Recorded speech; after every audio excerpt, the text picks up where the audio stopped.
Il y a dans ce tirage l'histoire de quelqu'un qui a longtemps tenu sa position. La 7 de bâton montre une énergie de résistance. Vous avez défendu une idée, une valeur, une relation, ou peut-être simplement votre place dans une situation. Cette carte parle de courage, mais aussi de fatigue.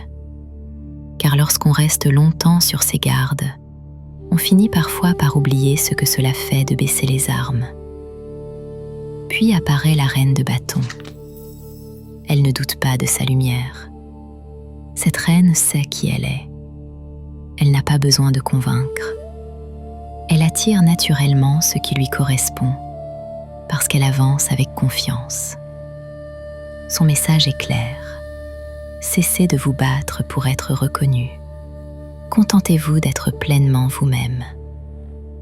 Vient ensuite la réunion. Cette carte apporte une énergie particulière.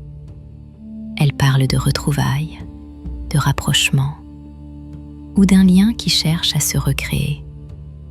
Quelque chose ou quelqu'un revient dans votre champ de conscience. Mais cette fois, les circonstances ne sont plus tout à fait les mêmes. Et c'est là que l'oracle du masque entre en scène. Car ce tirage pose une question essentielle. Qui se cache réellement derrière les apparences ? Le masque ne parle pas forcément de mensonges. Il parle parfois de sentiments dissimulés, de vérités tues, de peurs cachées, ou de personnes qui montrent au monde un visage différent de ce qu'elles vivent réellement. Le message du tirage est le suivant. Une réunion ou un rapprochement semble possible, mais les cartes vous invitent à regarder au-delà des apparences. Ne vous fiez pas uniquement aux mots. Observez les gestes. Observez les silences. Observez ce qui se révèle lorsque les masques commencent à tomber. Car derrière une situation qui semble figée depuis longtemps, pourrait se cacher une vérité bien différente de celle que vous imaginez.